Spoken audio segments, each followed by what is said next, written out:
오늘 디모데전서 13번째 시간이고요. 다른 마음을 품은 자들이라는 제목으로 말씀을 나누겠습니다. 디모데전서 6장 3절부터 10절까지인데요. 우리 조금 길지만 같이 한 목소리로 봉독하도록 하겠습니다. 시작. 누구든지 다른 교훈을 하며 바른 말, 곧 우리 주 예수 그리스도의 말씀과 경건에 관한 교훈을 따르지 아니하면 그는 교만하여 아무것도 알지 못하고 변론과 언쟁을 좋아하는 자니 이로써 투기와 분쟁과 기방과 악한 생각이 나며 마음이 부패하여지고 진리를 잃어버려 경건을 이익의 방도로 생각하는 자들의 다툼이 일어나느니라. 그러나 자족하는 마음이 있으면 경건은 큰 이익이 되느니라. 우리가 세상에 아무것도 가지고 온 것이 없음에 또한 아무것도 가지고 가지 못하리니 우리가 먹을 것과 입을 것이 있은즉 족한 줄로 알 것이니라. 부하려 하는 자들은 시험과 올무와 여러 가지 어리석고 해로운 욕심에 떨어지나니 곧 사람으로 파멸과 멸망에 빠지게 하는 것이라. 돈을 사랑함이 일만하게 뿌리가 되나니 이것을 탐내는 자들은 미혹을 받아 믿음에서 떠나 많은 근심으로써 자기를 찔렀도다. 아멘. 바울은 이전의 말씀까지 경건이 무엇인지에 대해서 하나하나 나누었습니다. 먼저 4장에서 이런 말씀을 시작으로 말씀을 나눴죠. 디모데전서 4장 7절부터 9절을 보시면 망령되고 허탄한 신화를 버리고 경건에 이르도록 내 자신을 연단하라. 육체의 연단은 약간의 유익이 있으나 경건은 범사에 유익하니 금생과 내생에 약속이 있느니라. 미쁘다 이 말이여 모든 사람들이 받을 만하도다.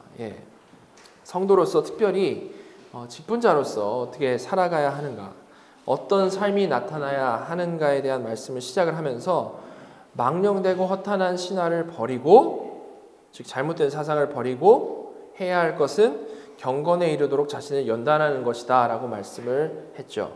그리고 이 경건은 범사에 유익하고 직분자들뿐만 아니라 모든 사람들이 받을 만한 말씀이다 라고 말씀을 했습니다. 그리고 나서 그 경건이 정확히 무엇인지, 그리고 그런 경건이 어떻게 실제적으로 나타나게 되는지에 대해서 말씀을 했습니다. 가장 먼저는 목사의 경건이 무엇인지에 대해서 나눴고요. 또 공동체 안에서 무엇이 경건인지를 말씀을 했죠. 그 구체적인 예로 먼저는 이 참 과부에 대한 이야기를 했었고, 그리고 잘 다스리는 장로들을 어떻게 대해야 하는지에 대해서 말씀을 했고요. 그리고 종과 상전의 관계에서 무엇이 경건인지에 대해서도 말씀을 했습니다. 즉 경건은 그냥 막연하게 그냥 마음으로만 경건하면 되는 게 아니고 마음에서부터 시작해서 분명한 행동으로 이어지는 것이다 라는 것을 예를 들어서 이렇게 정확히 설명을 쭉 해주신 것이죠. 이런 분명한 방향성을 가지고 하나님의 연단하심 가운데 반응적으로 자라나는 것, 그것이 경건을 향하여 나아가는 성도의 삶이라고 했습니다. 절대 이론에 머무를 수 없는 것이고 우리 삶과 직접적으로 연결이 되는 것이죠. 자, 그런데 이렇게 경건이 무엇인지와 실제 경건에 대한 그 말씀을 하고 나서 오늘 본문에서 바울은 다시 한번 그렇지 못한 사람들의 이야기를 하고 있는 겁니다. 그렇지 못한 사람들. 물론 아예 성경을 부정하는 사람들은 당연히 경건과 상관없이 살아가겠죠. 근데 그들뿐만이 아니고 이 4장 7절에 나온 대로 교회에 속하여 있으면서도 망령되고 허탄한 신화에 빠져서 경건을 향해서 나아가지를 않고 경건과 상관없이 살아가는 사람들이 있는데 그 사람들에 대해서 이제 얘기를 한다라는 겁니다. 오늘 본문은 이런 성경을 믿는다고 분명히 교회를 앉아 있으면서도 실제로는 이 잘못 믿고 있는 사람들에 대한 경고인 것이죠. 제가 계속 강조하고 있는 대로 성도는 전체 성경을 하나님의 말씀으로 믿어야 하는 자들입니다. 전체 성경. 그죠? 그게 하나님의 말씀을 믿는 기본적인 자세인 거죠. 그런데 그러지를 않고 자기가 믿고 싶은 것만 골라서 믿고 또는 한두 가지 진리로 모든 걸 재단해서 믿는, 왜곡되게 믿는 그런 사람들이 있는데 사도 바울은 이에 대해서 분명히 경고를 하고 있는 겁니다. 자, 그럼 오늘 본문의 시작인 3절을 보시면 이 가장 첫 부분에 이렇게 나와 있는 것을 우리가 볼 수 있습니다. 누구든지 다른 교훈을 하며. 그죠? 3절 첫 부분에 그렇게 나와 있죠. 누구든지 다른 교훈을 하며. 가장 먼저 이렇게 말씀을 하면서 시작을 하는데요. 여기서 이 다른 교훈을 한다라는 것은 다른 교리를 가르친다라는 것을, 다른 교리를 반복적으로 가르친다라는 것을 말씀을 하는 겁니다. 예. 그럼 그 다른 것, 잘못됐다라는 거, 이게 문제라는 건데 그 다르고 잘못됐다라는 기준이 뭐겠습니까? 자, 이어지는 말씀을 통해서 분명히 우리가 알 수 있는데 3절 뒷부분 보시면 바른 말, 곧 우리 주 예수 그리스도의 말씀과 경건에 관한 교훈을 따르지 아니하면, 즉 다른 교훈이란 이 바른 말에서 벗어난 교훈을 말하는 겁니다. 바른 말에서 벗어난 교훈. 바른 말은 이제 이어지는 말씀대로 우리 주 예수 그리스도의 말씀과 경건에 관한 교훈이겠죠. 그리고 쭉 나오고 있지 않습니까? 자, 여기서 경건에 관한 교훈이라고 했는데요. 이거는 직역을 해보면 무슨 뜻이냐면 경건과 일치하는 가르침이란 뜻입니다. 경건과 일치하는 가르침. 즉 경건을 증진시키는 방향으로 주어지는 말씀, 그러한 교훈에 대해서 말씀을 하고 있는 거죠. 즉 바른 말은 예수님께서 가르치신 그 진리 전체, 뭡니까? 율법과 복음 모두를 아우르는 그 진리, 넓게 생각하면 성경 전체의 진리를 말하는 것일 거고요. 그 방향성은 뭐냐 하면 경건을 교훈하는 방향이라는 겁니다. 바로 이것이 바른 말인 건데, 만약에 이거를 무시를 하고 마음대로 의도적으로 자기 편한 대로 그냥 몇 가지 진리를 골라내거나 경건을 향해서가 아니라 오히려 방종을 부추기고 있다면 그것이 곧 다른 교훈을 따르는 거겠죠. 그죠? 지금 성경 말씀을 보면 정확히 그렇게 이해가 될 수 있지 않겠습니까? 결국 4장 7절에 나온 망령되고 허탄한 신화가 다른 데 있는 게 아닙니다. 따라서 바울이 여기서 경계하는 이 다른 교훈이라는 건요, 불교를 믿는 것, 이슬람을 믿는 것 같이 타 종교를 믿는 것을 말하는 게 아니고, 같이 교회에 앉아서 또 같이 성경을 보면서도 전체 성경이 말하는 것을 균형 있게 하나님의 말씀을 믿지 않고 그냥 자기 멋대로 재단하여서 믿는 것, 그런 것을 말한다고 볼 수가 있는 것이죠. 물론 죄인이 자기 멋대로 재단하게 되면 어떻겠습니까? 자기 죄인 그 기본적인 성향에 맞지 않는 경건을 추구하는 것부터 당연히 제거되지 않겠습니까? 그거 귀찮은 것이니까요. 그죠? 여러분, 사실 이런 자들이 결국에 이단으로 흐를 수가 있는 겁니다. 여러분, 이단이 뭐죠? 이단. 비슷하게 가다가 끝이 달라지는 걸 이단이라고 하는 거죠. 전혀 딴소리 하면 사람들은 속지를 않습니다. 그러나 같은 용어를 사용하고 비슷한 이야기 하니까 사람들이 속고 거짓된 길로 빨려 들어가는 거죠. 만약에 아직 배우지를 못해가지고 몰라서 그랬다면, 자, 거듭난 성도가 몰라서 그랬다면 이 다른 교훈을 가르치는 자들과 다른 점이 뭘까요? 거듭난 성도는 성경적으로 바르게 알려줬을 때 자신의 생각을 얼마든지 바꿀 수 있는 사람입니다. 진리가 무엇인지가 가장 중요하기 때문이죠. 내가 잘못 알고 있었으면 누가 잘 가르쳐주면 좋은 거 아닙니까? 그죠? 그러나 이런 다른 교훈을 따르는 자들은 아무리 성경적으로 말해줘도 바뀌지를 않고 끝까지 다른 교훈을 주장을 하는 겁니다. 성경보다 나의 자존심, 성경보다 자기 고집이 중요한 자들의 모습인 거죠. 따라서 우리는 언제나 이 파편적인 진리가 아니고 전체 성경을 하나님의 말씀으로 믿는 것이 정말 중요하다는 사실을 분명히 우리는 마음에 새겨야 되는 거고요. 또한 그런 잘못된 생각, 다른 교훈에 고집스럽게 빠져있고 오히려 다른 사람들을 잘못된 길로 인도하는 거짓 교사들을 분명히 우리는 경계를 해야 되는 겁니다. 여러분, 그런데요, 이런 자들이 주장하는 다른 교훈들은요, 이렇게 원리적으로 얘기를 하면 그렇구나 할 수 있지만 이거 실제적으로 보게 되면 분간하기가 참 쉽지가 않습니다. 왜 그렇겠습니까? 왜 그럴까요? 이 다른 교훈에도 분명히 진리가 섞여 있기 때문에 그렇습니다. 섞여 있기 때문에. 무슨 말인가 하면 전체 성경을 하나님의 말씀으로 보면서 주님의 말씀 전체와 경건에 관한 교훈 전체를 가르치지를 않고 주님의 말씀 일부분만 가르쳐도요, 그 일부분 가르칠 때는 성경적으로 문제가 전혀 없어 보이기 때문에 그렇습니다. 쉽게 말해서 하나님은 사랑이시다라는 이 진리, 정말 너무나도 귀하고 중요한 성경의 핵심이죠. 이를 가르치는 것은 너무나도 타당하고 너무나도 중요한 겁니다. 자, 그렇지만 만약에 이 진리를 가르치거나 이 진리로 가르칠 때에 이 다른 모든 진리를 뭉개면서 가르친다면, 이 진리만 가르친다면 그거는 심각한 문제가 된다는 거죠. 분명히 성경이 말하는 하나님은 사랑의 하나님이실 뿐만 아니라 공의의 하나님이시기도 한데, 사랑만 강조하고 공의를 딱 지워버리면 그럼에도 역시 중요한 진리를 말하고 있겠죠. 그렇지만 그것은 반쪽짜리 진리이기 때문에 결국에는 다른 교훈이라는 겁니다. 여러분, 우리가 이거를 분명히 하는 게 너무 중요한 이유는요, 성경은요, 이 전체 성경의 이 놀라운 균형을 통해서 우리가 본래 알 수 없는 하나님을 바르게 알도록 기록된 말씀이기 때문에 그렇습니다. 이 균형을 통해서.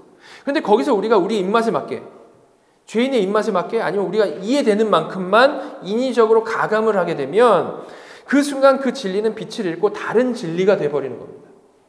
마치 하나님을 삼위일체 하나님으로 이해해야만 올바른 하나님의 이해인데에 반해서 그 중에 이해가 잘 안 된다고 해가지고 예수님만 믿는다면 그것은 이단이지 않습니까? 그것과 마찬가지인 거죠. 이렇게 우리는 이해가 안 된다고 우리 입맛에 맞게 진리를 함부로 가감하면 안 된다는 겁니다. 따라서 이런 것을 잘 생각을 해봤을 때 우리가 어떤 목회자, 설교자의 설교의 그 한 편을 가지고 왈가왈부하는 것보다 그가 전체 설교를, 그 목회하는 중에 하는 전체 설교를 과연 어떻게 구성하고 있는가를 보는 것이 정말 매우 중요하겠구나라는 것을 우리가 생각을 해볼 수가 있는 거죠. 심지어 성경만을 가지고 분명히 말씀을 하고 성경이 강조하는 진리만 강조하고 있다 할지라도 만약에 그것이 철저히 선별적이라면, 말씀드린 대로 사랑의 하나님만 골라서 강조하고 하나님의 공의, 지옥, 심판에 대해서, 죄에 대해서 말하지를 않는다면 그것은 다른 교훈을 전하는 자라는 거죠. 반대로 공의, 지옥, 심판만 말하고 복음, 긍휼, 사랑을 말하지 않는다면 그것 역시 다른 교훈인 겁니다. 혹은 구원의 핵심, 이신칭의를 가르치면서도 오늘 본문이 지금 분명히 강조하고 있는 바 경건에 관한 교훈, 이거를 제거하고 십자가, 칭의 거기서 딱 끝나버린다면 그것도 다른 교훈인 거죠. 이렇게 한 편의 설교도 중요하지만요, 과연 전체를 균형 있게 전하고 있는가, 그게 너무나도 중요하다는 거죠. 자, 왜냐하면 우리는 전체 성경을 하나님의 말씀으로 믿어야 하는 자들이기 때문인 겁니다. 자, 이어서 4절 보시면 바울은 그렇게 다른 교훈을 따르고 주장하는 자에 대해서 말씀을 하기를 이렇게 말합니다. 그는 교만하여 아무것도 알지 못하고 변론과 언쟁을 좋아하는 자니 이로써 투기와 분쟁과 비방과 악한 생각이 나타나며. 여기서 바울은 그런 이 다른 교훈에 빠진 사람들의 특징에 대해서 쭉 설명을 해주는데요. 일단 그런 자들은 교만하다라고 말씀합니다. 교만하다. 여기서 교만하다라고 해석된 단어의 뜻은요, 원래 이 스스로 속는다라는 의미의 표현이에요. 스스로 속고 있다. 무슨 말인가 하면 자기가 사실은 진리를 몰라요. 모르면서도 자기 스스로 속아가지고 자기가 잘 알고 있다라고 착각을 하고 있고 그것이 그를 교만하게 만든다는 거죠. 여러분, 이건요 정말 중요하고 정확한 척도입니다. 사람이 하나님의 말씀, 진리를 정말 정확히 제대로 알면요, 절대 그 사람은 진짜 그 진리로 인해서, 그 진리 때문에 그의 성품이 교만으로 굳어져 버릴 수 없습니다. 왜 그럴까요? 진짜 진리는요, 단순히 그냥 머리로 이해하고 끝나는 지식이 아니라 정말 하나님을 아는 지식이고 하나님과의 관계 안에 살아있는 지식이기 때문에 그렇죠. 그래서 정말 성령 안에서 참된 진리를 깨달은 자는 다른 교훈, 반쪽 진리가 아니라 진짜 교훈, 진짜 진리를 가진 자는 그것으로 인해 교만한 상태로 자라나고 교만한 상태에 굳어져 버릴 수 없다라는 겁니다. 오히려 알면 알수록 더욱 겸손으로 나아갈 수밖에 없죠. 여러분, 이거는 우리가 조금만 생각해봐도 이거 너무 당연한 거 아닙니까? 그죠? 우리에게 진리를 깨닫게 하시는 분은 누구십니까? 성령님이시죠. 성령님이신데 진리를 우리가 분명히 제대로 안다라는 것은 성령님이 그만큼 우리에게 깨닫게 해주셨다라는 말입니다. 성령 충만과 연결되는 것이겠죠. 그런데 그렇게 성령님이 그 안에서 실제로 역사하고 있는 그런 사람이 점점 갈수록 교만해진다라거나 점점 교만한 마음에 딱 굳어진다라는 것, 그게 말이 되겠냐라는 거죠. 물론 당연히 우리 잘 믿어도 쓰러질 수 있습니다. 또한 한두 번이 아니라 여러 번 쓰러질 수도 있습니다. 그거 분명한 겁니다. 그죠? 그러나 절대 그것이 아무런 회개함도 없이 그대로 굳어져 가지고 그 사람의 성품으로 굳어져 버릴 수가 없다라는 겁니다. 하나님 그렇게 안 놔두신다라는 거죠. 말씀드린 대로 이 파편적 진리, 전체 성경이 아니라 그냥 책 보고 머리로 한 살아있지 않은 진리, 밸런스가 깨진 진리를 공부해서 이해한 정도라면요, 당연히 교만한 자로 굳어질 수 있겠죠. 그러나 정말 성령님이 깨닫게 하시는 참 진리, 참 복음을 전인적으로 아는 자는 그것은 어떤 말씀입니까? 살아서 운동력이 있는 말씀이기 때문에 분명히 성령님은 우리 안에서 일하시는 그러한 성령님이시기 때문에 절대 그런 교만한 모습으로 자라나고 교만한 모습에 굳어질 수가 없다는 거죠. 이렇게 정말 진리를 아는지 모르는지, 진짜 깨달았는지 그냥 흉내만 내고 있는지는 사실 그 사람의 마음에, 그리고 그 마음에서부터 우러나오는 태도에, 그리고 그 성품에 결국은 하나하나 다 나타나게 마련이라는 겁니다. 자, 그래서 바울은 바로 이어서 그런 사람은 뭐라고 합니까? 그런 사람은 사실 아무것도 알지 못한다 라고 분명히 말씀을 하고 있는 거죠. 겉보기에는 뭔가 되게 많이 알아 보이고 실제로도 많은 지식을 가지고 있을 수 있습니다. 그죠? 뭐 지금처럼 좋은 책이 넘쳐나는 시대에 공부 조금만 하면 알 수 있는 거 아닙니까? 그러나 그렇게 많은 지식을 축적했다 할지라도 그들은 성령 안에서 그 지식을 마음으로 받은 건 아니기 때문에 사실 진짜 영적으로 살아있는 지식을 갖지는 못한 자, 사실 아무것도 알지 못하는 무지한 자일 수밖에 없다라는 말인 거죠. 자, 그리고 본문 다시 보시면 그런 자들의 공통된 특징을 말하고 있는데 뭐라고 설명하고 있습니까? 그런 자들은 변론과 언쟁을 좋아하는 자라고 말씀을 하고 있습니다. 여러분, 다른 교훈을 가르치는 자들은요, 공통적으로 늘 변론과 언쟁을 하면서 자기가 진리의 사도인 양 행동합니다. 마치 진리를 너무 소중히 여기기 때문에 변론과 언쟁을 하고 있는 것처럼 스스로를 그렇게 드러내죠. 그러나 사실 그 모든 행동들은 그저 자신을 드러내기 위한 행동일 뿐인 것입니다. 여러분, 사람의 죄성이요, 어떻습니까? 사람의 죄성은 자기를 드러내기 위해 겸손까지도 충분히 연기해낼 수 있는 죄성입니다. 가장 겸손한 모습을 연기해서 사람들에게 내가 이렇게도 겸손한 자라는 것을 자랑하려고 하는 것이 사람의 죄성인 거죠. 그런데 그렇게 해도 사람들이 알아주지 않으면 어떻게 할까요? 그런 사람들은 자신의 옳음을 증명하려고 늘 변론하고 늘 언쟁을 하는 겁니다. 겉으로는 진리 때문에 싸우는 것처럼 하지만 사실 인간의 근본적 죄성, 내가 거기서도 왕임을 어떻게든 증명하기 위해서 변론하고 언쟁하는 거죠. 내가 왕인데 안 알아주니까 그런 식으로 싸워서라도 자신을 과시를 하는 겁니다. 물론 말씀드린 대로 그 변론과 언쟁, 그 내용만 살펴보면 그 안에는 맞는 내용들이 분명히 포함되어 있습니다. 그죠? 그래서 많은 사람들이 그것 때문에 헷갈려하죠. 맞는 내용을 얘기를 하니까. 그러나 그 변론하고 언쟁하는 사람의 그 마음가짐을 정확히 보면 언제나 그 부분적으로 맞는 내용을 통해서 결국 나를 드러내는 것에 맞춰져 있는 겁니다. 그리고 그렇게 변론과 언쟁을 통해 자신이 드러나는 것, 내가 남보다 나은 존재로 드러나는 것을 즐기기 때문에 늘 그러한 태도를 버리지를 못하는 거죠. 늘 남욕하고 늘 언쟁하고 한두 가지 가지고 꼬투리 잡아가지고 상대방을 최대한 내리깔고 동시에 내가 괜찮은 사람인 것, 내가 남보다 낫다라는 것을 증명하는 데 혈안이 되어져 있는 거죠. 자, 그러나 이와 다르게 진짜 진리 때문에 진리를 분명히 하기 위해서 변론하고 언쟁하는 사람도 분명히 있습니다. 그죠? 그런 그들은 일단 진리가 왜곡되는 것이 너무나도 안타깝기 때문에 변론하고 언쟁을 하기는 합니다. 그러나 하기는 해도 그런 언쟁 자체를 좋아하지는 않는다는 겁니다. 왜 그럴까요? 거듭난 성도의 마음은요, 거듭났기 때문에 그 근본이 사랑 안에서 하나 되고 싶어하는 마음이 더 근본적이기 때문이죠.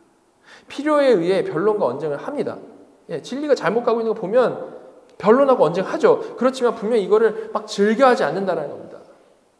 그리고 그렇게 변론하고 언쟁할 때에도 상대방을 짓눌러서 어떻게든 내가 드러나는 맥락으로 가지를 않고 무엇보다 잘못된 진리가 바로 잡혀 있는 것에 관심이 있고 또한 잘못 이해하고 잘못 나아가고 있는 사람이 돌아오기를 바라는 사랑하는 마음이 언제나 저변에 깔려 있는 거죠. 그래서 진짜 진리 때문에 싸우는 사람들의 특징은 절대 상대방을 죽이려고 끝까지 밀어붙이지 않는다는 겁니다.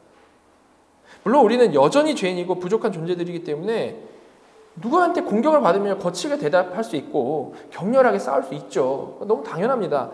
그러나 그 기세를 몰아서 끝까지 죽일 듯이 싸우는 그 악에 우리는 짓눌려 있지 않은 사람들이고요. 그저 하나님의 진리가 바로 서기를 바라는 마음으로, 또한 사람들이 바로 깨닫기를 바라는 그런 마음으로, 아픈 마음으로 기도하는 쪽으로 점점 수렴해야 되는 것이지, 이와 반대로 나아가지를 않는다는 거죠. 이것이 참된 성도와 다른 교훈을 하는 자들의 근본적인 다른 점이라는 것입니다. 자, 사도 바울은 이런 경건한 성도와 기본적인 동기가 다른 이 다른 교훈을 하는 자들의 변론과 언쟁, 그 결론이 어디로 흐르는지를 또 이어서 말씀을 하고 있습니다. 그것이 바로 4절 후반부에 나오는 말씀인데요. 뭐라고 말합니까? 투기와 분쟁과 비방과 악한 생각. 변론과 언쟁을 해요. 나를 드러내기 위해서 변론과 언쟁을 하는데 만만치 않은 상대를 만나겠죠. 그러면 그 변론과 언쟁은 결국 투기로 갑니다. 즉 시기와 질투의 감정으로 뒤덮이게 되고, 분쟁, 즉 패배를 인정하지 않으려는 데서 발생하는 막 그 불화로서 가득 차게 되는 것이고, 그리고 비방, 아주 악한 언사들을 막 쏟아내는 것이고, 또한 악한 생각, 이게 뭐냐면 사실에 근거하지 않은 이 부정적인 짐작들을 가지고 남을 막 판단하는 것으로 가득 차게 되는 거죠. 상대를 저주하는 마음에 사로잡혀가지고 있지도 않은 일까지 추측해서 비난하고 음해하는 데까지 이르게 되는 겁니다. 이렇게 거듭나지 않은 잘못된 마음에서 나온 변론과 언쟁은 언제나 이런 독들을 쏟아내는 걸로 결론이 나게 되는 거죠. 이들은 이렇게 언제나 성령이 하나 되게 하신 것을 힘써 지키는 게 아니라 그 하나됨을 자신들의 도구로 어떻게든 깨는 데 일조합니다. 안타까운 일이지만 아마도 우리가 지금까지 교회 다니면서 이런 모습들 정말 많이 봐오셨을 겁니다. 요즘 온라인상에서도 늘상 보이는 일이죠. 물론 싸운 내용만 가지고 보면 당연히 그 안에도 이런저런 정당성이 분명히 있습니다. 그러나 그 결과, 그 열매를 놓고 보면요, 그 싸움이 정말 진리 때문에 일어난 싸움인지, 아니면 다른 교훈을 하는 사람들의 그 마음의 독이 만들어낸 싸움인지를 우리는 볼 수 있는 것이죠.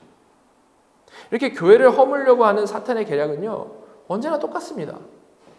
되게 정의감을 부추겨가지고 교회를 갈라지게 하죠. 따라서 우리는 이 변론과 언쟁이 있을 때마다 나의 마음의 근원은 정말로 어디에 있는가, 이 싸움의 초점이 과연 어디에 있는가를 분명히 돌아봐야 되는 겁니다. 자, 그리고 사도 바울은 이어지는 5절에서 그런 다른 교훈을 가르치고 변론과 언쟁을 좋아하는 자들은 결국 이렇게 된다라고 말씀을 하는데요. 5절 보시면 마음이 부패하여지고 진리를 잃어버려 경건을 이익의 방도로 생각하는 자들의 다툼이 일어나느니라. 네. 그런 마음으로 살아가게 되면 결국 마음이 부패할 수밖에 없습니다. 그렇지 않을까요? 여러분, 교만으로 가득 찬 마음, 변론과 언쟁을 좋아하고 투기와 분쟁과 비방으로 가득 찬 그 사람의 마음 어떻겠습니까? 결코 이게 정상적으로 돌아갈 수가 없죠. 그런 상처투성이고 늘 자기 방어적인 마음은 갈수록 강팍해져가지고 갈수록 더 악한 독을 내뱉게 되고 갈수록 피폐해져 갈 수밖에 없는 겁니다. 겉으로는 여전히 진리를 말하는 척하지만 늘 그렇게 마음의 행동에 독을 품고 살아가기 때문에 사실 자기 독에 자기가 중독돼가지고 서서히 무너지는 거죠. 그리고 결국 찾아오는 것은 자신이 가지고 있는 척했던 그 부분적인, 그 파편적인 진리마저 다 잃어버리게 되는 겁니다. 신학적 용어를 사용해가지고 이리저리 말하고 변론하고 언쟁했지만 그 사람에게는 사실 그게 정말 중요한 게 아니고 그것은 사실 그냥 자신의 교만을 지탱하기 위한 수단에 불과했기 때문에, 자기를 드러낸 장식에 불과했기 때문에 결국 자신이 주장하던 반쪽 진리, 그 다른 교훈마저 다 잃어버리게 된다는 거죠. 그리고 이런 자들은 바울은 뭐라고 얘기하냐면 경건의 이익의 방도로 생각하는 자들, 경건을 이익의 방도로 생각하는 자들이라고 한마디로 요약을 하고 있습니다. 정말 그렇지 않습니까? 겉으로는 진리를 사랑하는 것처럼 막 행동을 하지만 사실은 경건의 모양을 가지고 자신을 드러내는 데에만 혈안을 되어 있는 그런 사람들이기 때문에 정작 성경이 말하는 진리보다 자신의 옳음을 증명하는 게 더 중요한 자들이기 때문에 그들에게는 경건마저 이익의 방도라는 겁니다. 이렇게 진짜 거듭나지 않고 그냥 머리로만 아니면 어떤 다른 동기로 교회를 다니는 사람들은요, 절대 바른 길로 갈 수가 없습니다. 온전히 밸런스를 잡을 수도 없죠. 왜냐하면 모든 사람은 부족해서 본래 언제나 바른 길로 가지 못할 수밖에 없는 존재인데요, 그들이 다른 길로 빠지려고 할 때마다 무슨 일이 일어납니까? 핸들을 잡아주시는 성령님이 그 안에 계시기 때문에 우리는 정상으로 갈 수 있는 겁니다. 그러니까 그들은 그런 성령님이 안 계시니까 죄인의 습성 그대로 갈 수밖에 없는 거죠. 그들의 그 모든 지식과 노력은 결국 자신을 드러내는 방향으로 수렴하고 그런 자들에게는 필연적으로 다툼이 일어날 수밖에 없다라는 겁니다. 자, 이렇게 사람은요, 이렇게 저렇게 포장해도 결국 자기 마음에 있는 것을 말로, 행동으로 다 나타내게 되어 있는 것이죠. 그렇기 때문에 아무리 내용상으로 어떤 같은 진리를 전하고 있는 것처럼 보일지라도 진정으로 성령 안에서 그 진리를 아는 게 아니면, 그래서 모르기 때문에 그 핵심을 붙잡지 못하고 늘 그냥 그 반쪽 교훈들로 자기를 그냥 치장만 하고 있으면 나오는 아웃풋은 당연히 좋은 것일 수가 없다라는 말입니다. 당연히 경건과는 무관한 모습이 나올 수밖에 없다라는 거죠. 여러분, 이것이 이런 모습이요, 그냥 잘 가는 성도가 어쩌다 쓰러지는 거, 그거와는 지금 다른 얘기를 하고 있는 겁니다. 반복적이고 돌이킴이 없이 아예 그 굳어져 버리는 상태로 늘 그런 삶의 자세를 보이며 살아가는 것에 대해서 말씀을 하는 거죠. 왜냐하면 우리 안에서 브레이크를 잡아주시는 성령님이 안 계시기 때문에, 그런 사람들은. 자, 그래서 주님은 분명히 이렇게 말씀을 하신 겁니다. 마태복음 7장 16절에서 18절. 그들의 열매로 그들을 알지니 가시나무에서 포도를 또는 엉겅퀴에서 무화과를 따겠느냐. 이와 같이 좋은 나무마다 아름다운 열매를 맺고 못된 나무가 나쁜 열매를 맺나니 좋은 나무가 나쁜 열매를 맺을 수 없고 못된 나무가 아름다운 열매를 맺을 수 없느니라. 너무나도 명쾌하게 말씀하셨죠. 저는 이 마태복음의 주님의 말씀과 지금 살펴보니 오늘 본문에 근거해가지고 뭐 막 대단한 말을 하는 것 같아 보일지라도, 그 대단한 막 신학을 깨달은 것 같이 말하는 사람이라 할지라도 그 삶의 궤적이 늘 투기하고 분쟁하고 비방하고 악한 생각으로 가득하고 다툼으로 가득 차 있는 사람은요, 사실 진짜 진리를, 진짜 복음을 모른다라고, 아직 마음이 변하지 않은 자라고 생각을 합니다. 여러분, 진리에 대한 확신이 있으면, 그리고 그 진리에 대한 그 은혜를 자기가 정말로 누리면서 살아가고 있으면 그 사람의 마음은요, 너무나도 당연히 은혜를 누리면서 살아가고 있으니까 너무나도 당연히 점점 가면 갈수록 여유가 있어지고 용서함이 생기고 사랑하는 방향으로 자라날 수밖에 없죠. 은혜를 받고 있으니까요. 우리가 잘나서가 아니라 그 안에 거룩해 하시는 사랑으로 베푸시는 성령님이 그 안에서 일하고 계시기 때문입니다. 새 마음은요, 뭐라고 말합니까? 굳은 마음이 아니라 부드러운 마음이라고 나와 있지 않습니까? 분명히 다른 거죠. 자, 그래서 사도 바울은요, 지금까지 이 다른 교훈을 하는 자들에 대해서 분명히 말씀을 하다가 이제 그와는 근본적으로 다른 진짜 거듭난 성도의 마음에 대해서도 말씀을 이어가는데요, 우리는 이를 통해서 더 분명히 비교를 해볼 수가 있는 겁니다. 자, 6절 보시면, 그러나 자족하는 마음이 있으면 경건은 큰 이익이 되느니라. 앞선 5절에서요, 경건을 이익의 방도로 생각하는 자들에 대해서 말씀을 했죠. 이는 그 욕심이 가장 위에 있고 그 욕심으로 경건한 모습까지 사용을 해가지고 자기가 드러나고 인정받는 것, 자기 이익으로 사용하려고 하는 자들을 지적한 말씀이었습니다. 그런데 여기서는 그와 반대되는 마음을 이제 그러나로 시작을 하면서 소개를 하고 있는데요, 경건마저 자신의 이익의 방도로 사용하려는 자들이 있는 반면에 반대로 개인적 탐욕이 아니라 자족하는 마음을 가지고 진짜 경건을 추구하는 사람, 정말 하나님 나라의 풍성함을 알아서 이를 추구하고 그 안에서 은혜를 누리는 사람은 그 진짜 경건함이 그에게 큰 이익이 된다라고 말씀을 하고 있는 겁니다. 자, 그렇다면 여기서 이익이라는 것은 앞서 나와 있는 경건을 이익의 방도로 생각하는 자들이 생각하는 그 이익과 그 결이 완전히 다른 이익이겠죠? 그렇지 않습니까? 네. 그들이 생각하는 그 이익이 여기서 말하는 그 이익이 아니라는 겁니다. 어떻게 다르겠습니까?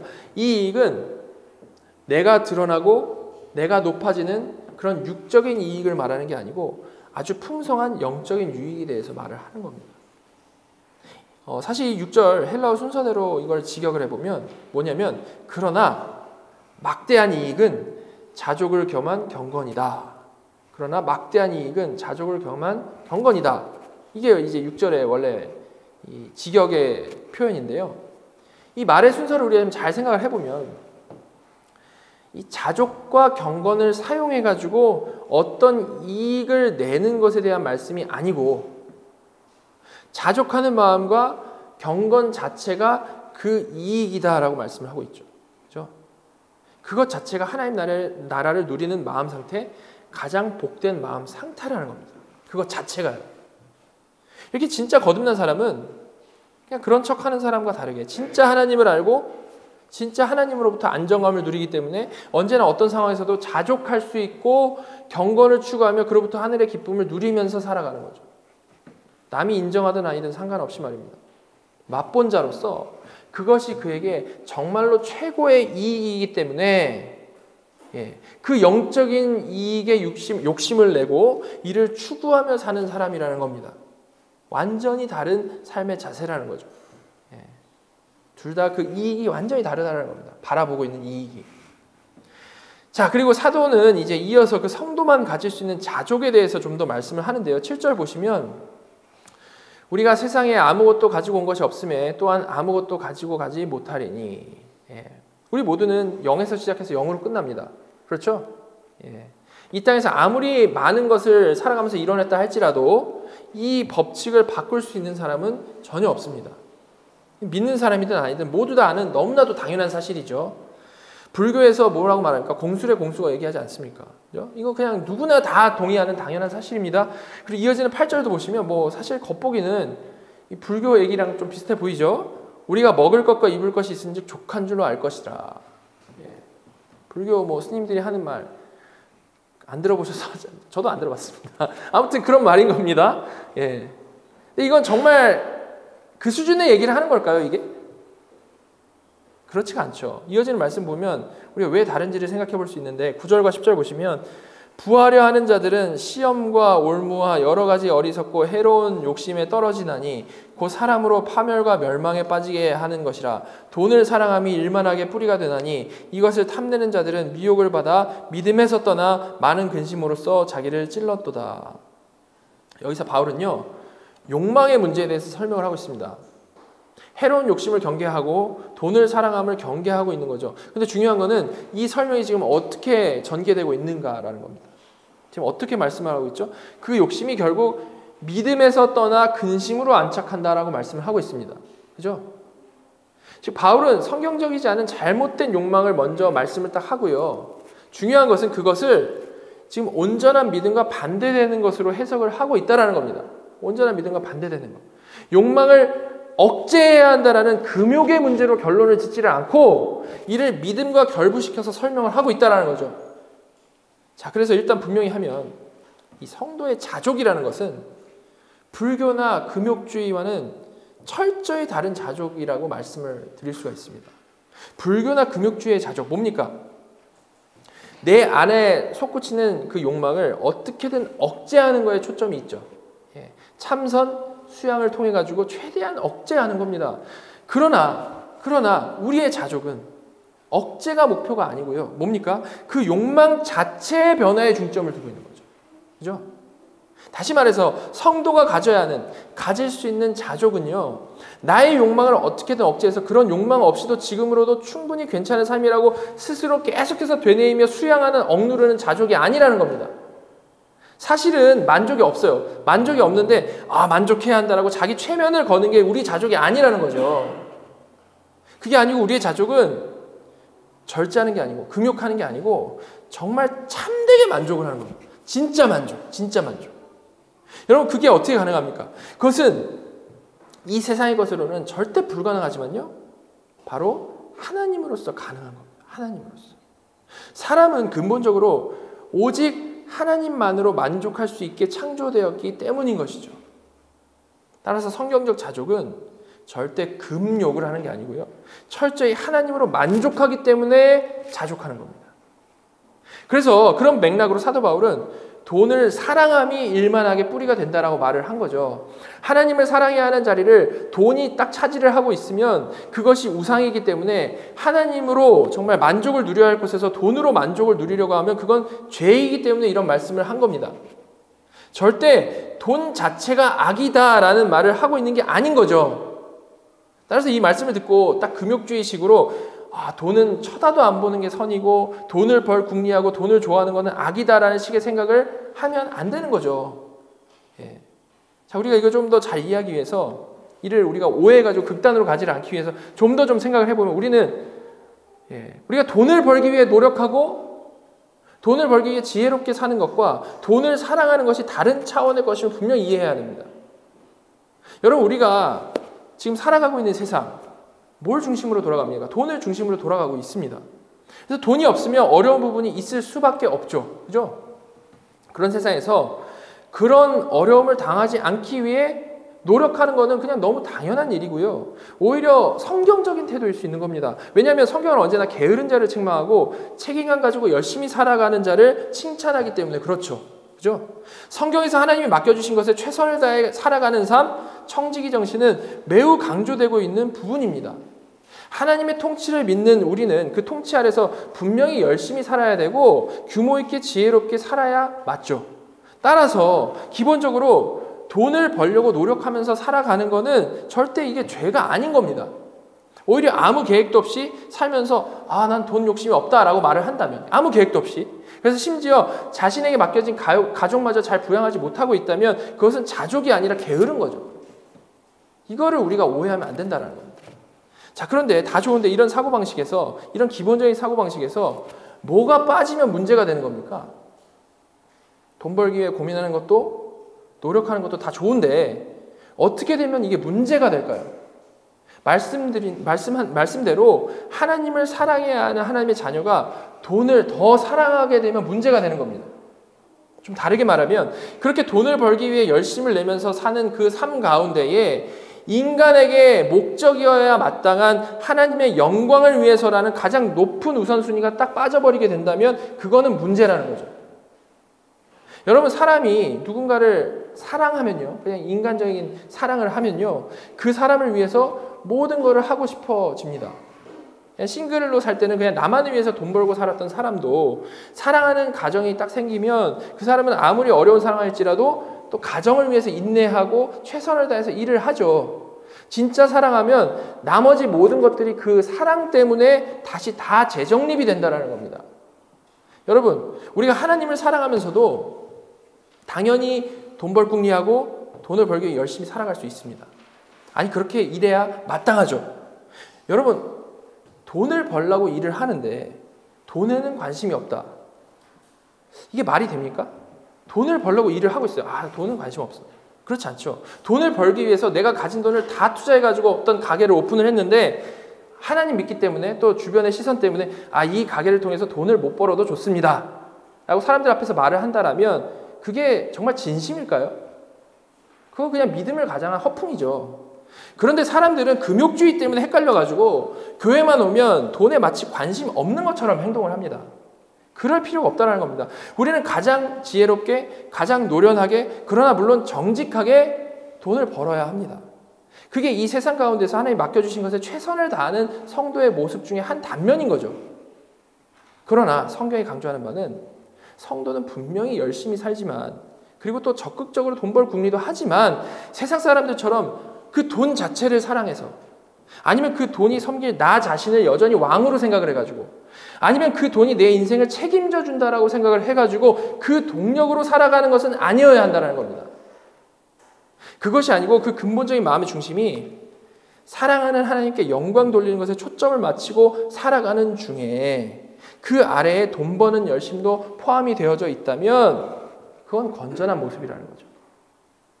하나님의 영광을 위해서라고 하니까 뭐 선교헌금 많이 하고 예배당 짓는데 돈 내고 하기 위해서 돈 벌어야 한다라는 그런 말씀을 드리는 게 아닙니다. 물론 하나님의 영광을 위해 돈을 그렇게 사용하는 거 좋은 일이죠. 그러나 지난주에 제가 그 말씀드린 대로 하나님께 영광을 돌리는 삶은 사랑하는 하나님께서 나에게 허락하신 지금의 인생의 그 자리에서 최선을 다해 정직하게 성실하게 모든 것을 마음을 다해 죽게 하듯이 살아가는 것을 기본적으로 말을 하는 것이라는 말입니다. 그런데 우리가 살아가는 이 세상의 시스템이 돈을 버는 구조로 되어 있으니까 당연히 그냥 돈 버는 생각을 하면서 살 수밖에 없는 거겠죠. 이렇게 자신의 삶의 목적이 분명히 하나님께 영광, 하나님 사랑, 이웃 사랑이 우선이기 때문에 이를 실천하기 위하여 성실히 살아가고 있는 것이라면, 그래서 성도에게 마땅한 마음의 그 삶의 우선순위가 전혀 뒤집혀지지 않은 상태라면, 스스로 내가 내 마음을 봤을 때 그 가운데 열심히 돈 벌며 살아가는 것은 너무나도 귀한 삶의 모습이라는 겁니다. 우리가 웨스트민스터 신앙고백 공부할 때 이거 이미 다 나눴던 내용인데요. 인간의 삶의 목적이 하나님을 영화롭게 하는 것, 하나님께 영광이라는 말은요, 하나님께 영광 돌리는 것이 뭐라는 겁니까? 가장 최고의 목적, 가장 근본적인 목적이다라는 것이지, 그 목적 외에 다른 목적들을 다 없애버려야 한다는 말이 아니라는 것을 우리 분명히 공부했습니다. 그죠? 오히려 그 최고의 목적을 섬기는 수많은 작은 목적들을 가지고 열심히 살아가는 것이 성도의 삶의 모습인 것이죠. 돈 역시도 그런 작은 목적 중에 하나라면 전혀 문제가 없다는 겁니다. 근데 절대 그 순서는 바뀌면 안 된다는 것을 말씀을 하고 있는 거죠. 그것이 바로 10절의 말씀, 돈을 사랑함이 일만하게 뿌리가 된다라는 말씀인 겁니다. 사랑하면 안 된다. 여러분, 성도가 정말로 하나님의 영광을 최고의 목적으로 가지고 살아간다면 그런 성도의 모습에서는 뭐가 다르게 나타날까요? 바로 그런 사람이라면 이 마이너한 목적들이 실패했을 때 어떤 반응이 나오겠습니까? 그 삶에서. 돈 버는데 열심히 살았는데 그거 실패했을 때 어떤 반응이 나오겠냐라는 거예요. 돈을 못 벌었을지라도 나의 영광을 위해서가 아니라 하나님의 영광을 위해서 살아가는 사람이기 때문에, 기본적으로 그렇기 때문에, 그리고 모든 것을 다스리시고 섭리하시는 분이 하나님 아버지이심을 믿는 믿음이 그 사람에게는 있기 때문에 이 사람은 그 상황에서도 여전히 하나님 안에서 여전히 자족할 수 있는 겁니다. 망했을지라도. 만약에 나의 노력의 결과가 나의 만족의 기준이었다라면 그 노력이 실패했을 때 절대 그 사람에게는 자족함이 있을 수가 없죠. 언제나 그러나 하나님이 나의 만족이 되신다면 그 어떤 상황에서도 우리는 자족할 수가 있다는 겁니다. 성경이 말하는 자족은 바로 이런 자족인 겁니다. 이런 자족. 자, 바울은 이에 대해서 빌립보서에서 아주 잘 설명을 해놨는데요. 4장 11절 12절 보시면, 내가 궁핍함으로 말하는 것이 아니니라. 어떠한 형편에든지 나는 자족하기를 배웠노니 나는 비천에 처할 줄도 알고 풍부에 처할 줄도 알아. 모든 일 곧 배부름과 배고픔과 풍부와 궁핍에도 처할 줄 아는 일체의 비결을 배워노라. 이 말씀을 통해서 우리는 다시 한번 진리 안에서 이 균형 있는 관점이 무엇인지를 확인해 볼 수가 있는 겁니다. 말씀드린 대로 사람들은 자족이라고 하면 불교의 무소유 이런 거 생각하기 때문에 이 말씀을 읽으면서도 그냥 그 수준으로 이해하죠. 정확히 보면요, 사도가 그런 오해 없게 하기 위해서 뭐라고 말씀하고 있습니까? 11절에 내가 궁핍함으로 말하는 거 아니고 어떤 형편에서도 자족하는 것에 대해서 말하는 것이라고 먼저 말씀을 하고 있지 않습니까? 그리고 나서 더 구체적으로 12절에서 비천에 처할 줄도 알고 또한 풍부에 처할 줄도 아는 자족을 말한다라고 설명을 하는 거죠. 배고프고 궁핍한 경우만이 아니고 배불러도 풍족해도 자족하는 일체의 비결을 배웠다라고 아주 분명히 말씀을 하고 있는 겁니다. 근데 사람들은 이 자기가 가진 선입견으로 성경을 보기 때문에 이렇게 분명히 나와도 그냥 불교의 자족, 무소유 뭐 이런 걸로 생각을 하는 거예요. 우리의 성화는 절대 그런 어떤 수도원적인 수도원적인 이 수양의 결과가 아닌 겁니다. 여러분, 배고플 때 자족한다라는 것은 금욕주의 그것과 맞닿아 있을 수 있겠죠. 그러나 배불러도 풍부에 처해도 자족한다. 이 말씀 어떻습니까? 넘쳐나는데 나에게 풍부가 있는데 그것 때문이 아니고 풍부하기 때문에 그것 때문에 만족한다가 아니고 그것 때문이 아니고 그와 다른 동기로 스스로 만족한다는 거죠. 그게 자족 아닙니까? 그죠? 자, 이 말씀 잘 생각해 보면 근본적으로 성도에게는 물질이 있고 없고가 문제가 아니다라는 거예요. 그렇지 않습니까? 완전히 다른 거죠. 그렇죠? 근데 금욕주의적 자족의 개념은 이게 이해가 쉽지만 이런 풍부함 가운데서도 누리는 자족, 풍부함 때문이 아닌 자족은 사람의 기본 이해에서 벗어나는 거기 때문에 사도는 잘 이해하지 못할 우리를 위해서 아주 대놓고 그 자족의 의미에 대해서 이어서 설명을 해주는 겁니다. 그것이 바로 너무나도 유명한 그 다음 구절인 거죠. 빌립보서 4장 13절. 내게 능력 주시는 자 안에서 내가 모든 것을 할 수 있느니라. 예.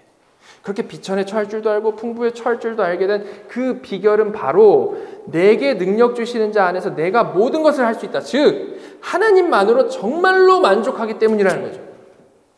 하나님이 나의 만족이기 때문에 뭐든 상관없다는 거예요. 그게 바로 성도의 자족이라는 겁니다. 여러분, 하나님께서는 전지전능하시고 완벽히 섭리하시고 완벽히 통치하시는 하나님이십니다. 그렇죠? 그런데 그 하나님은 어떤 분이십니까? 그런 대단하신 분이신데 선하신 나의 아버지십니다. 그죠? 그래서 나를 언제나 가장 선하신 길로 인도하시고 절대 실패하지 않으시는 하나님이시죠. 바로 이것에 대한 믿음이 있어요. 이것에 대한 확신, 그리고 그로부터 오는 평강, 자신감이 너무나도 분명하기 때문에 그 하나님의 손 안에서 일어나는 모든 일은 그것이 비천이든 그것이 풍부이든 그것이 나를 절대 좌지우지하지 못한다는 겁니다. 오히려 상황이 어찌됐든 나에게 가장 중요한 것은 하나님이시기 때문에 내게 능력 주시는 그 하나님 안에서 어떤 상황이든지 거리낄 것이 없고 또한 뭐든지 할 수 있다라는 자신이 있는 거죠. 즉 이 말씀은 절대 기복주의자들이 써먹는 것처럼 하나님만 믿으면 인생 모든 것이 다 내 맘대로 된다는 말이 절대 아니고 완전히 반대로 보고 있죠. 나의 인생은 완벽히 하나님 맘대로 되는데 그 하나님이 선하신 아버지이심을 나는 믿기 때문에 나에게 어떤 상황이 닥쳐도 언제나 샬롬이라는 거죠. 이게 우리가 누리는 자족이고 이게 우리가 누리는 평강인 겁니다. 이해가 되시죠? 기복주의자들이 이 말씀을 통해서 하나님을 이 램프의 요정으로 보죠. 그렇지만 우리는 반대로 하나님에 대한 전적인 신뢰의 말씀으로 읽는 겁니다. 전적인 신뢰. 자, 이렇게 오늘 말씀은요, 크게 두 가지 종류의 사람에 대한 말씀이었습니다. 그런데 이 두 종류의 사람은 겉보기에는 너무나도 비슷한 부분이 많은 사람이죠. 기본적으로 모두 교회에 속해 있는데 그저 그냥 속하여 있을 뿐만이 아니고 진리에 대해서 민감하기 때문에 모두 변론하고 언쟁할 정도의 열심이 있는 사람들입니다. 아마도 이 정도면 교회에서 리더를 맡고 있는 그런 아주 중요한 사람들이겠죠. 제가 지금까지 여러 가지로 말씀드렸지만 결국 이 교회 안에서 열심인 두 부류의 사람들이 다른 점이 모르겠습니까? 근본적으로 말하면 거듭남의 유무일 것이고요. 또한 다른 점은 그로부터 자연스럽게 이어지는 다른 마음의 상태, 거기서부터 나타나는 다른 삶의 태도인 것입니다. 여러분, 거듭나지 않은 사람도 사실 공부하면 바른 진리 말할 수 있다라고 했습니다. 특히 개혁주의처럼 이 진리 체계가 아주 정합성이 뛰어난 그런 신학이 있는 그런 우리의 믿음은 공부 좋아하는 사람들에게 매력적일 수 있죠. 딱딱 맞아 떨어지니까요. 그래서 원리적으로는 누구든지 거듭나지 않아도 바른 진리를 말로 할 수 있는 겁니다.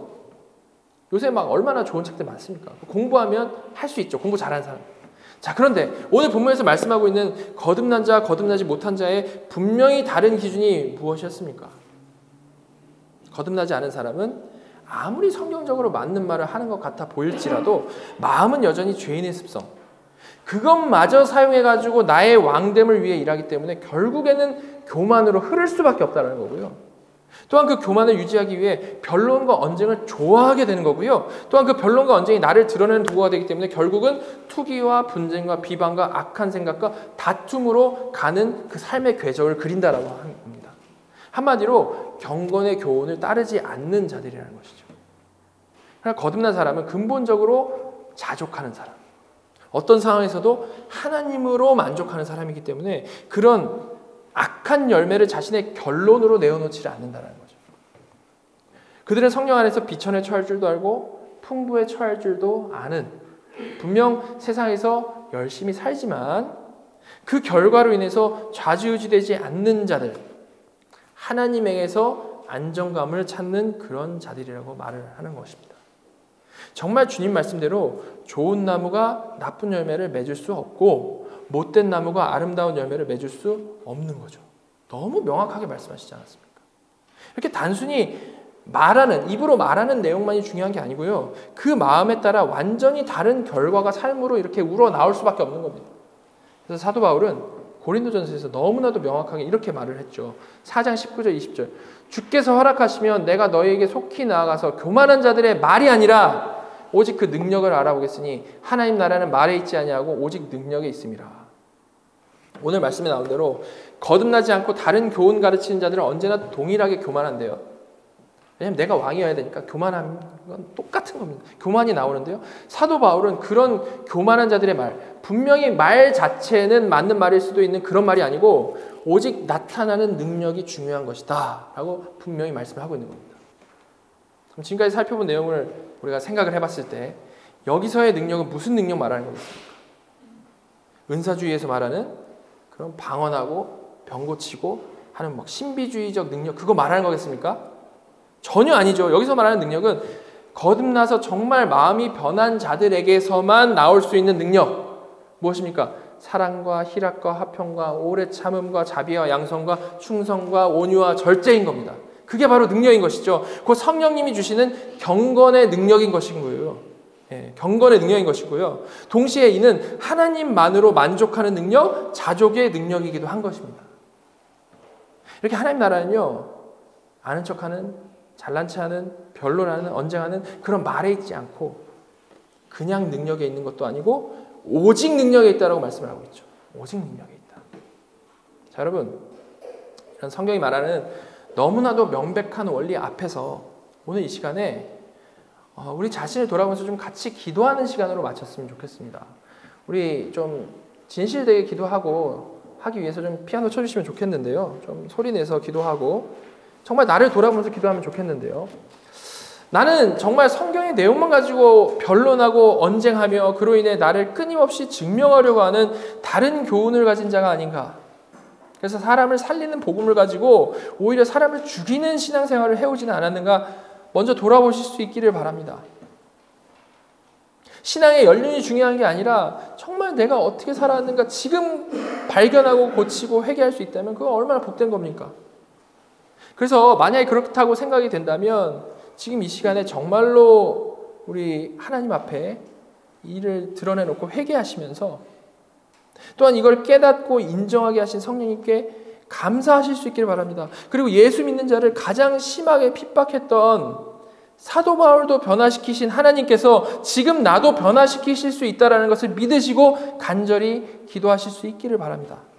또한 정말 성령으로 거듭나서 변화된 마음을 가진 것 정말 사실이지만 그 사탄의 속임 아래서 그 변화된 마음으로 이 깨달은 귀한 진리를 심지어 가족에게도 전하지 않고 그대로 그냥 가지고만 살아가고 있다면, 혹은 사탄의 속임 아래서 세상에 살아갈 때 하나님께 영광 돌리는 삶을 최고의 목적으로 살아가지 못하고 늘 다른 사소한 목적들에만 목이 메어가지고 살아가고 있다면 이를 또한 돌아보고 회개하실 수 있기를 바랍니다.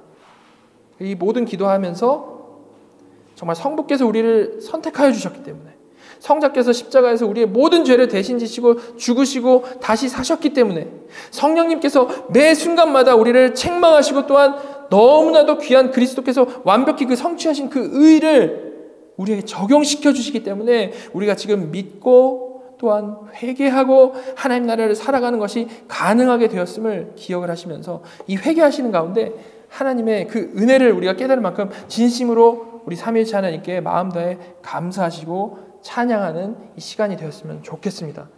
자, 같이 지금 말씀드린 이 내용을 가지고 좀 진지하게 깊이 있게 소리내서 같이 기도했으면 좋겠습니다. 기도하겠습니다. 하나님, 말씀을 통해서 우리 자신을 돌아보고 회개하고 하나님을 찬양하게 하시니 감사드립니다. 진리가 혼탁한 이 시대에 저희가 더욱더 굳건히 성경 전체를 하나님의 말씀으로 순전히 믿을 수 있도록 믿음 주시고 늘 그 말씀을 묵상하며 깨달은 말씀에 신실하게 자신을 비춰보고 또한 순종하는 우리 모두가 되게 인도하여 주시옵소서. 하나님, 이런 진실된 신앙생활 가운데 비천에 처하든지 풍부에 처하든지 더 온전히 삼위일체 하나님만으로 만족하는 자들 다 되게 하여 주시옵소서. 그래서 저희가 하나님이 허락하신 이 세상의 삶에서도 늘 최선을 다해 살아가지만 거기에 함몰되지 아니하고 오히려 그 가운데 하나님의 사랑을 누리고 형제자매를 사랑함으로 세상의 빛으로 밝게 빛나는 경건한 성도들 다 되게 인도하여 주시옵소서. 하나님, 저희의 힘으로 할 수 있는 것은 전혀 없음을 이 시간 다시 한번 고백합니다. 성령님께서 저희 각자를 강하게 주장하여 주셔서 매 순간 진리 안에서 살아가고 진리 안에서 사랑하며 진리로 늘 기뻐하고 평강을 누리는 저희 모두가 되게 인도하여 주시옵소서. 지금 우리의 기도를 들으시고 우리의 예배를 받으시는 살아계신 우리 구주 예수 그리스도의 이름으로 감사하며 기도드렸습니다. 아멘.